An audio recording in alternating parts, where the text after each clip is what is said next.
Hello, world. So, I don't know, I've never posted a video on YouTube, but I love to read. And I didn't pick out the book. Someone very special to me picked out this book called We'll Never Be Apart. It's by Inigo Jean. That's what it looks like. So, this is where the adventure begins. And, who knows where it will lead us. It could be a very, very good book. Actually, I'm actually hoping it would be. I've read so many books in the past, and reading is a passion of mine, something that I enjoy doing when I get the time to do so. So, I'll start with the first chapter. Well, not even the first chapter, but the prologue. It's titled Celia. Later on, when they questioned me, I'll say it was an accident and an unfortunate tragedy, but it was neither. When they asked me what happened that night, I'll say it was a mistake, but it wasn't. I don't remember. I'll say, but I do. I, Cecilia Monroe, remember everything. If I close my eyes, I can see Alice and Jason running ahead of me, holding hands, their bodies suspended in the silver moonlight as they dashed through the forest. Before everything changed, the three of us were inseparable. Alice and I especially. We were like the constellation Gemini. I think that's how I pronounce it. Mirror images forever united in the shimmering heavens. There were no stars the night Alice and Jason escaped from the facility.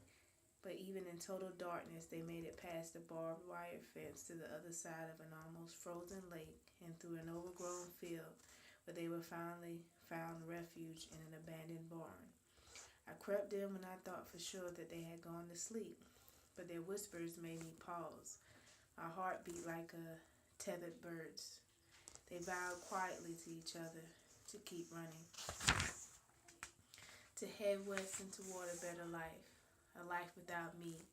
And suddenly I saw myself for what I was, the perpetual third wheel, soon to be abandoned.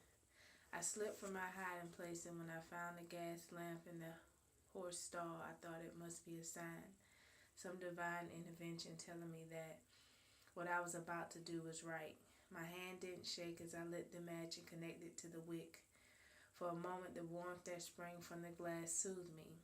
Alice found me first. Even in the poor light, I can make out her face. We were twins, identical from my long brown hair to our two large eyes. It was the small things that made us different. Please don't, she said. Those two words have become her mantra lately. Please don't set those leaves on fire. Please don't hurt that dog. Please don't hurt me anymore. Silly. I wanted to shout out, ball up her words and hurtle them at her. She thought there was something good left inside me, something she could draw out and bargain with. But that part was long gone, ground to ash by her betrayal. Jason showed up next. Once I could have stared at him for hours, his lovely face, the square set of his jaw, the green in his eyes that made me think of walking barefoot in grassy fields. Jason, the boy I loved, who always loved Alice more. He pushed the hair from her shoulder tenderly and murmured something in her ear.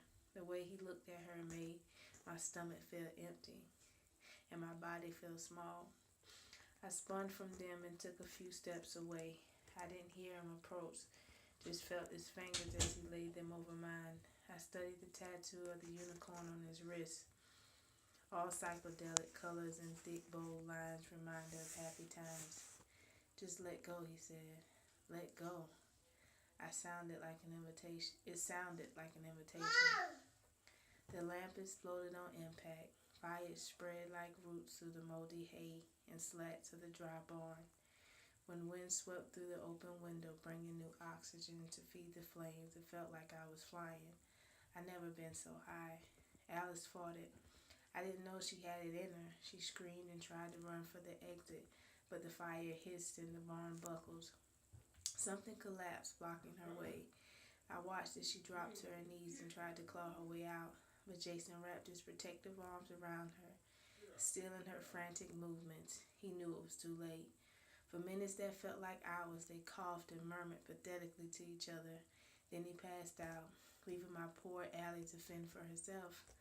As she drifted into the unconsciousness, her eyelids twitched as if she was lost in a nightmare. I resisted the urge to touch her, to offer her a small measure of comfort, while fate wrote the final period on her life. There was even a piece of me that wanted to weep into her neck, the way you weep into the neck of an old dog right before you put it to sleep. It wasn't long before the police showed up. Sirens wailed and flashlights whirled, casting the night into a frenzy of red and blue. When they found me, I didn't fight, didn't bite or spit or claw. I was lifted and then strapped on a stretcher. Through the open door of the ambulance, I could see the firemen hauling out their bodies like trash dogs down to the curb.